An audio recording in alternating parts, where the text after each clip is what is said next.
All right, what up, Nerd Squad? Thanks for stopping back in. I got another no bullshit assessment for you today. Let's talk about Suicide Squad. So, going into this, I did see I guess what you would call the first one. I know this isn't like a direct sequel, and it's kind of pegged to be a standalone. The first one was, it was all right. I wasn't over the moon with it. So, going into this one, same thing. Not super hyped, but I was definitely looking forward to this one more, I think. If you guys are following the content and stuff, you'll know I'm a huge fan of Idris Elba. So anything he's in, for the most part, I'm on board with. So I was at least excited, for that part and to kind of see a new squad and kind of see what was going on with it and stuff. So I went into this thing very open-minded. As you guys know, I'm very, very hard on Warner Brothers and DC. I feel like a lot of their live-action stuff just falls damn short. So I definitely had that kind of feeling that maybe, this was going to be the case. And so I checked it out, obviously, wanted to, see what the hype was all about. It seemed like a lot of people were really enjoying it and stuff. And so I checked it out. And, I'll say in the beginning, I was a little concerned. I definitely was concerned. That fucking gross weasel character thing. Dude, miss me with that bullshit. That thing is fucked up. That coupled with, what's his ass? I think it's Pete Davidson, I think is his name. I'm not a fan. Not a fan of his at all. So when his face got blown off right in the beginning, I was like, all right, now we're back on track. I was glad he wasn't in the whole movie. I kind of went back and forth with this one. I waited a little bit to film this because I was kind of on the fence with how I actually felt about it. And, to be able to do the no bullshit assessment for you guys on this, it took me a little bit to think about how do I really want to approach this? Because I feel like I'm kind of torn. I will say that I do feel like there was a lot of stuff in this that I did like. I really liked the cinematics of this, the way it was done, how it was real vibrant. It almost had a bit of a comic book feel to it. It kind of, some parts, it was like Kill Bill in a sense almost. Very gruesome, very graphic deaths, which I'm totally fine with. I think that coupled with some of the humor and stuff just puts it over the top. And I really, really liked that. I thought it was really cool. It was definitely entertaining in that regard. The action was good. All that stuff was done really, really well.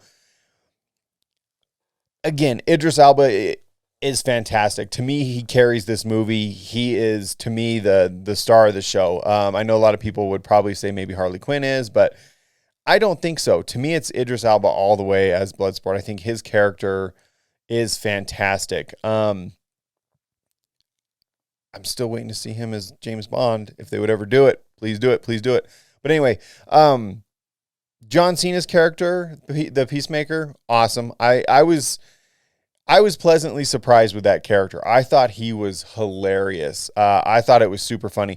The banter between him and Idris Elba back and forth and their characters hating each other and giving each other shit along the way, I really liked. I thought that was fantastic. The dialogue, like I said, I feel like the dialogue was great. The cinematics of this whole thing were fantastic.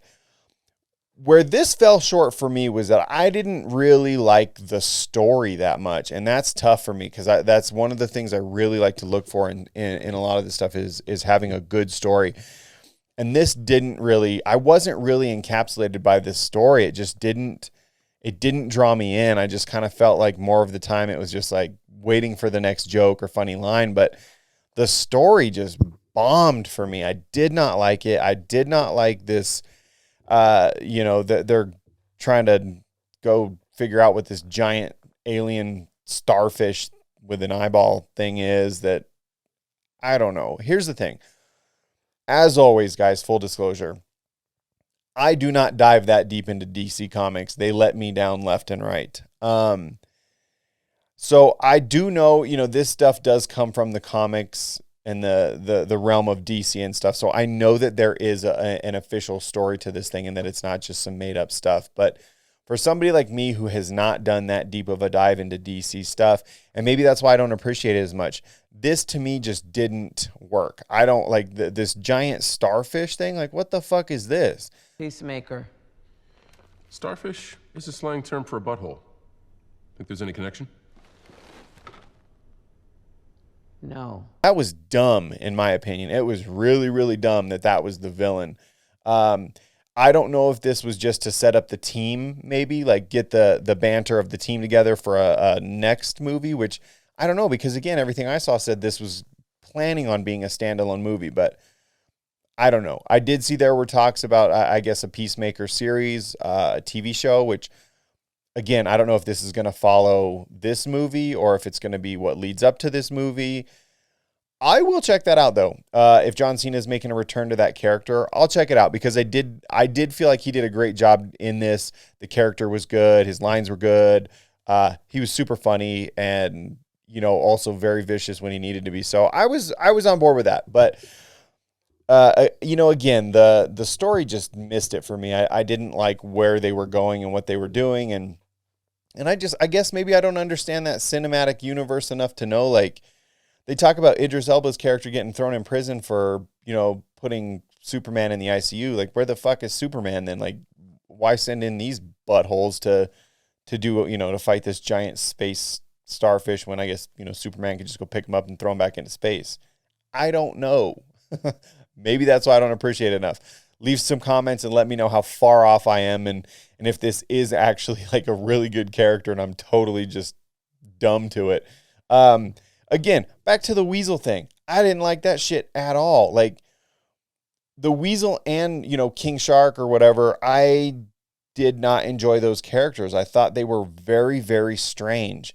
I do know, more that King Shark has been in some other stuff, Flash, I think, and whatnot, but it just doesn't work for me. And the weird thing is, I was thinking about it in terms of, like Avengers and stuff, and I really try not to compare the two. But it's hard not to because they do follow a very, very similar kind of story and character arcs and creation and stuff like that. So it's hard not to. And I look at it in terms of like Rocket. Rocket has me rolling. Rocket is so funny. He's, this personable character. He's great as an animal human thing. This shark and this weasel thing, I don't know what the fuck it was. They were dumb. They were dumb as hell.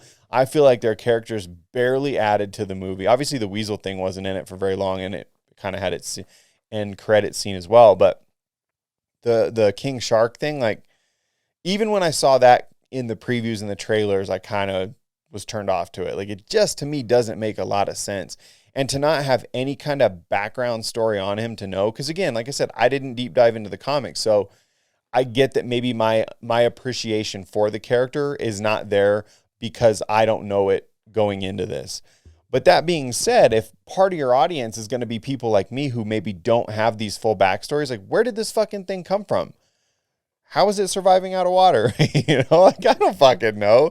But it fell flat for me in that regard. So I will say my no bullshit assessment for this Suicide Squad is, it's okay. It's good. It's worth watching. If you're into, this stuff, which I'm assuming you are if you're here watching, that, it's worth a watch. I probably will not watch it again. I'm glad I did not go to the theater to watch it, and I watched it on HBO Max instead. Not one that I'd want to pay, over the top ticket for and all the, $10,000 it costs to get a small drink and a small popcorn at the concession stand. But it was okay. It was humorous and it had good action and stuff like that. But for the most part, it fell a little bit flat for me, which I guess I kind of expected, being a Warner Brothers and, DC movie. But could have been worse. I'd say could have been worse. Could have been better. So it was just okay to me. It was kind of just fell in the middle. I'm okay with it. Not great, not awful. That's what I got. So anyway, guys, thanks for stopping back in. As always, I appreciate each and every one of you. Please tell your friends about the channel. See if we can get some more subscribers on here. I appreciate all of you, like I said already. If you guys have anything you want me to do reviews on or no bullshit assessments or anything like that, drop me some comments. Hit me up on Instagram at Sector 7 Podcast. Make sure you like, subscribe, do all that good stuff. Till the next time, guys, stay safe. We'll see you in the next one. See ya.